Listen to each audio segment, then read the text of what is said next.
Hello everyone, I am a Dr. Richa Upadhyay, Assistant Professor in the Department of Botany, MBPG College Dadri, GV Nagar. Today I will describe about the endoplasmic reticulum. Endoplasmic reticulum, as its name endoplasmic, it is present inside the plasma membranes. Endo means inside, plasmic means plasma membranes, and reticulum means it is a net-like structure. So endoplasmic reticulum is basically network of membranous system. As you can see in this diagram, it is a kind of membranous structure. It look like open cavities, hollow open cavities or hollow membranous structure,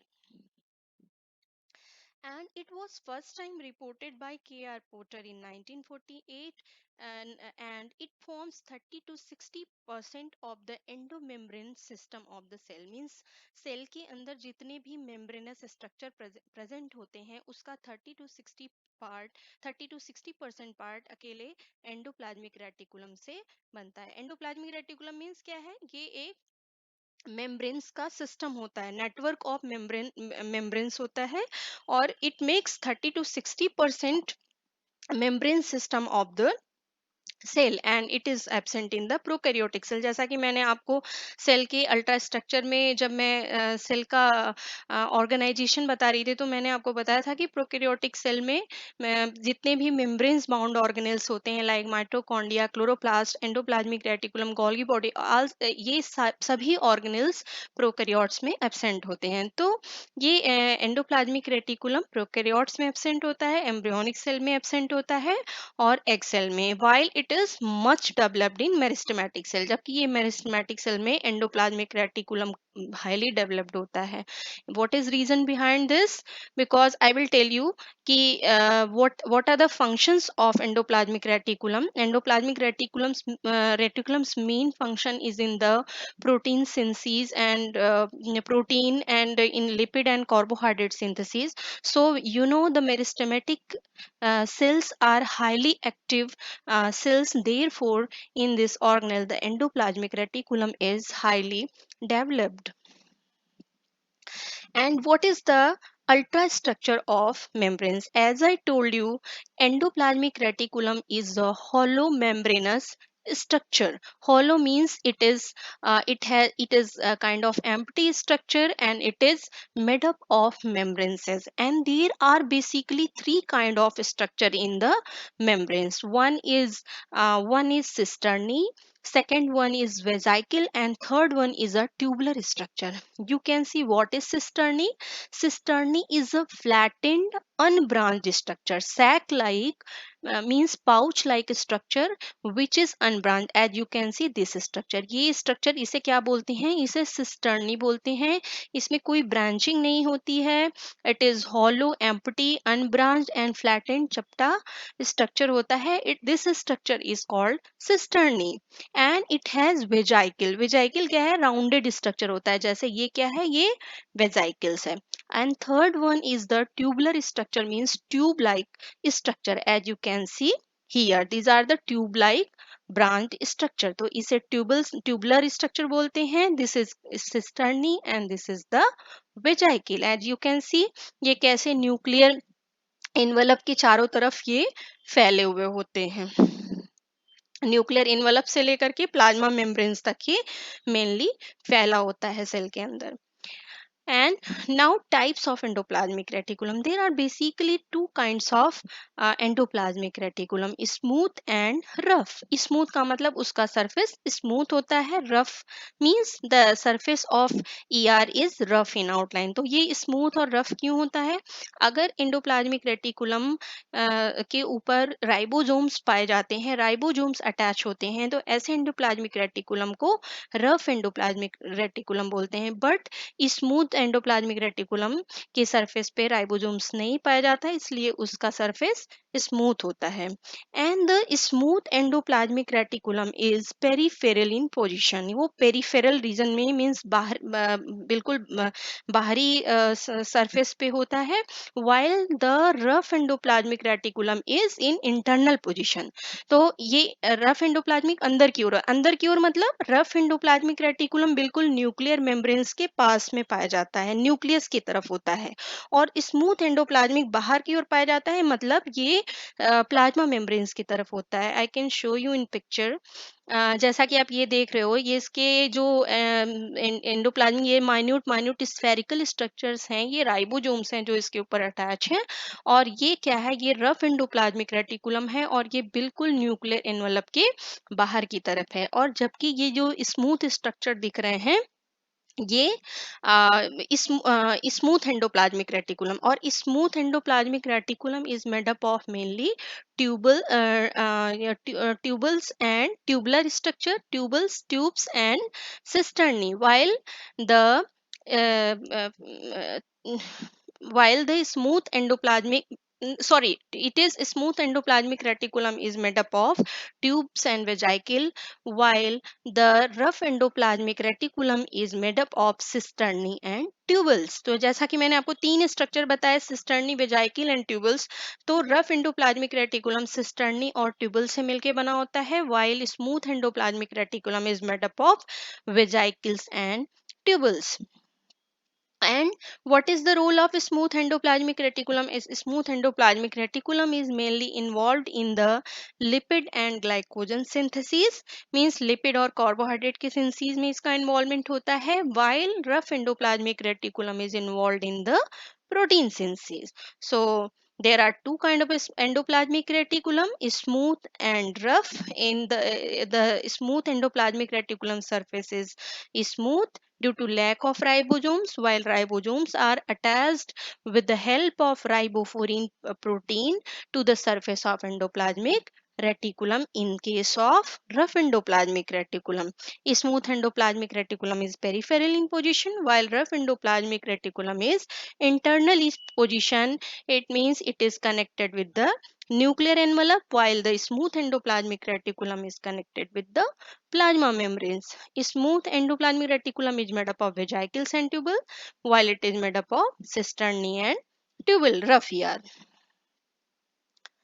Now the origin of endoplasmic reticulum. As you know, endoplasmic reticulum is a membranous structure, and it it can originate either from pre-existing endoplasmic reticulum, or it may originate from plasma membranes, or it may originate from nuclear envelope। जैसा कि मैंने आपको बताया biological मेम्ब्रेन्सेस के lecture में, कि जितने भी मेम्ब्रेन्स होते हैं सबका सिमिलर अल्ट्रा स्ट्रक्चर होता है, सब सेम ही मॉडल पे बने होते हैं, like fluid mosaic model.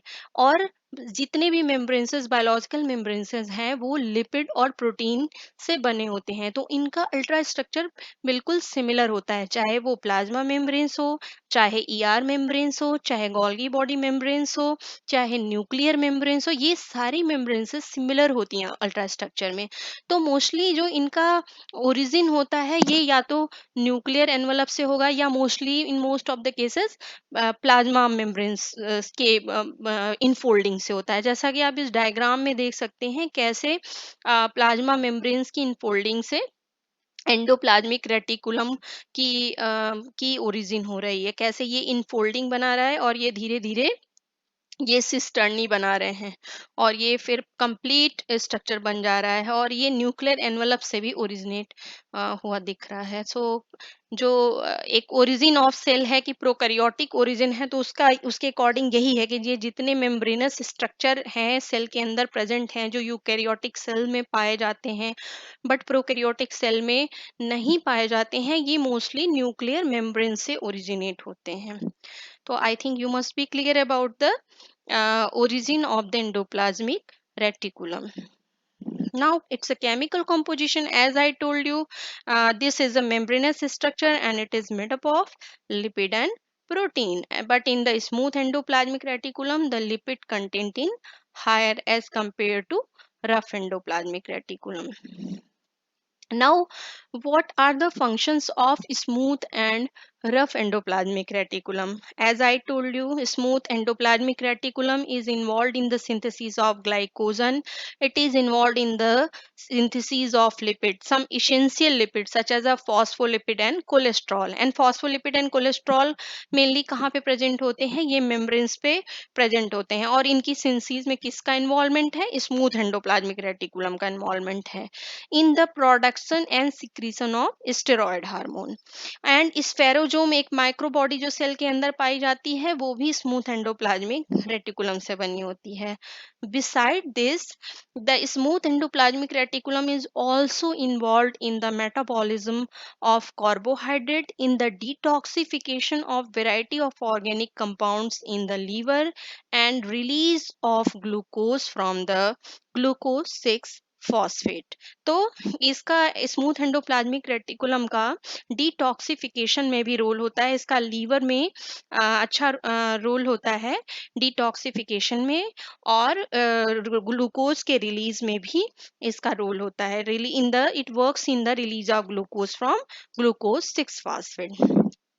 Besides, smooth endoplasmic reticulum store and releases calcium ions, and these calcium ions are very important for the nervous and muscular system. और ये एक स्पेसिफिक एक एंडोप्लाज्मिक रेटिकुलम जो calcium release करता है उसका नाम क्या होता है? Sarcoplasmic reticulum. एक स्पेसिफिक नेम इसे दिया गया है जो मसल सेल्स में पाए जाते हैं और कैल्शियम रिलीज में इनका रोल होता है. They are known as a sarcoplasmic reticulum.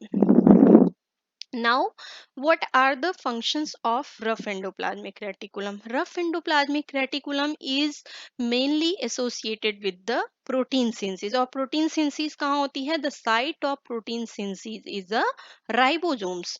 और ribosomes कहाँ पाए जाते हैं? Ribosomes ये endoplasmic reticulum के ऊपर लगे हुए होते हैं. Besides that, ribosome is also present in the cytoplasm. So, because ribosome is the site of synthesis of protein, and ribosomes are studded over endoplasmic reticulum. Therefore, rough endoplasmic reticulum is involved in the synthesis of protein, and not only in the synthesis of protein. Rough ER is also involved in the folding of protein, in the modification of protein, and protein sorting to different destination. और protein का role protein का multiple role होता है. आपको पता है जितनी भी हमारे बॉडी में एंजाइम्स होती हैं, जितने भी हार्मोन्स होते हैं, या फिर मेम्ब्रेन्स का स्ट्रक्चर है, या और कोई स्ट्रक्चर है सेल बॉडी के अंदर, वो सभी प्रोटीन से बने होते हैं. और इस प्रोटीन की सिंथेसिस कहाँ होती है? राइबोसोम्स में होती है. तो एक बार राइबोसोम में एंडोप्लाज्मिक रेटिकुलम के ऊपर जब सिंथेसिस हो जाती है तो इसके बाद ये प्रोटीन डिफरेंट वेजाइकल से होते हुए, ये एंडोप्लाज्मिक रेटिकुलम से होते हुए, गोल्गी बॉडी से होते हुए, ये डिफरेंट डेस्टिनेशन को ट्रांसपोर्ट किए जाते हैं. तो एंडोप्लाज्मिक रेटिकुलम का प्रोटीन सॉर्टिंग में means transfer of protein to its destination is a very important role. ये ट्रांसपोर्ट होके प्लाज्मा मेम्ब्रेन्स की तरफ भी आते हैं. जहां जहां भी प्रोटीन की जरूरत होती है, लाइक सेल वॉल में भी ग्लाइकोप्रोटीन की जरूरत हो, वो ट्रांसपोर्ट होंगे. And this protein has not only structural role, केवल स्ट्रक्चर में ही प्रोटीन का नहीं रोल है, प्रोटीन के बहुत से फंक्शनल रोल हैं. Protein acts as a enzyme, protein acts as a hormone. Protein के मल्टीपल रोल हैं, स्ट्रक्चरल रोल भी हैं, फंक्शनल रोल भी हैं. तो प्रोटीन को जहां जहां भी उसका डेस्टिनेशन है उसकी सॉर्टिंग में किसका रोल होता है? इन द एंडोप्लाज्मिक रेटिकुलम का. Beside this, the ref endoplasmic reticulum in association with Golgi complex give rise to lysosome. Lysosome एक माइक्रो बॉडी है जो सेल के अंदर पाई जाती है, और इसका बहुत सारा रोल होता है, लाइक इन द ऑटोलाइसिस में, या कोई फॉरेन ऑर्गेनिज्म आ गया है तो उसके डेथ में, उसके डाइजेशन में या सेल डाइजेशन में बहुत रोल होता है लाइजोसोम्स का। तो ये लाइजोसोम्स कैसे बनते हैं? This lysosomes are formed by rough endoplasmic reticulum in association with Golgi complex। तो ये मिल करके क्या बनाते हैं? लाइजोसोम्स बनाते हैं। Now, I think you must be clear about the what is endoplasmic reticulum. It is a membranous structure, and what is its ultrastructure, what is its chemical composition, and what are the functions of endoplasmic reticulum. For any query and or any confusion, you can get back to me through my channel. Thank you so much.